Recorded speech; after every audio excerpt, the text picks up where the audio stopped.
Map में Rafa के पास सबसे पहले यहां पर एक सिटी का विकास और यहां पर एक ट्राई पॉइंट बनाया जाएगा, ट्राइलेटरल पॉइंट, जिसमें इजिप्ट, गाजा और इजराइल ये तीनों की तीनों लोगों की आवाजाही सुनिश्चित कर सकेंगे। यहीं पर ही एयरपोर्ट प्रस्तावित किया गया है ताकि इजराइल कभी अंदर घुसने के बारे में ना सोचे। सोचिए, जैसे इजराइल के साथ अमेरिका ने पूरा गाजा की सफाई करवाई, आज उस गाजा में जब पूरी तरह से उसे लगता है कि अब रिकंस्ट्रक्शन का स्पेस बचा है, सब तरफ मलबा ही मलबा बिखरा पड़ा है, तो इसे हटाओ, नया शहर बनाओ। और उसको बनाने में अमेरिका ने, जैसे कई बार आप फिल्मों में नहीं देखते, अपनी हिंदी फिल्मों में दिखाते हैं कि कई बार अपराधियों के थ्रू बहुत सारे पैसे वाले लोग कई सारी झुग्गी झोंपड़ियों को साफ करवा देते हैं, फिर वहां पर हाई राइज बिल्डिंग बनाते हैं। बिल्कुल वैसे ही अमेरिका ने इजराइल से शायद गाजा की सफाई करवाई और यहां पर अब वो पूरी तरह से नया शहर बसाने की प्लानिंग कर रहा है। नए शहर में कल्पना देखते ही ऐसा लगता है जैसे किसी आप बहुत ही आधुनिक शहर में आ गए हो। इस प्रकार की इन्होंने स्टेज जारी कर दी। आप में से बहुत सारे साथी इस बारे में सवाल पूछेंगे, ये तो बहुत ही अच्छी बात है। जब इस तरह का स्थिति बन रहा है तो इसमें बुराई क्या है? गाजा का नया अवसर, नया दिन बनेगा, सब कुछ अच्छा होगा, इसमें बुराई क्या है? कोई भी बुराई दूर दूर तक नहीं है।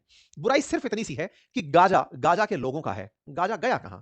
अगर आपको इस जगह पर इतना ही मौका दिख रहा है, फिर तो हर देश जो कोस्ट पर है, आप आइए, उसको नया बनाइए और चले जाइए। फिर तो आप श्रीलंका के साथ भी ऐसा ही कर लीजिए, फिर तो मालदीव, मॉरिशस, लक्षद्वीप, सबके साथ यही कर लीजिए, अंडमान के साथ ये कर लीजिए। अमेरिका अगर यही सब सोच करके काम कर रहा है, तब तो उसके लिए यही थोड़ी दुनिया का हर शहर बसाने के लिए जगह हो जाएगी। यहां सारा की सारा जो खेला खेला गया, जो धोखा हुआ, वो गाजा के मुसलमानों के साथ हुआ, जिसके लिए मुस्लिम देश कभी एक सुर में सुर गाकर कहते थे कि तुम्हारे अधिकारों के लिए हम लड़ेंगे। आज उस गाजा की कंप्लीट सफाई होगी, दूसरी कंपनियां आकर, दूसरे शहर के लोग आकर के, दूसरी दुनिया की ताकतें आकर यहां बस जाएंगी। अरे बसावट से ही तो दिक्कत थी। कभी इजराइल भी तो ऐसे ही फिलिस्तीन के अंदर आया था। आज गाजा पूरी तरह से अमेरिका ले गया और उसमें अपने साथ 20 ऐसे पपेट्स को भी साथ ले आया जिनकी कोई वैल्यू नहीं है। पाकिस्तान जैसा देश जो कभी फिलिस्तीनियों के लिए संघर्ष कर रहा था, आज उसकी मजाक इस बात पर बन रही है कि उसका कोई स्टैंड ही नहीं बचा।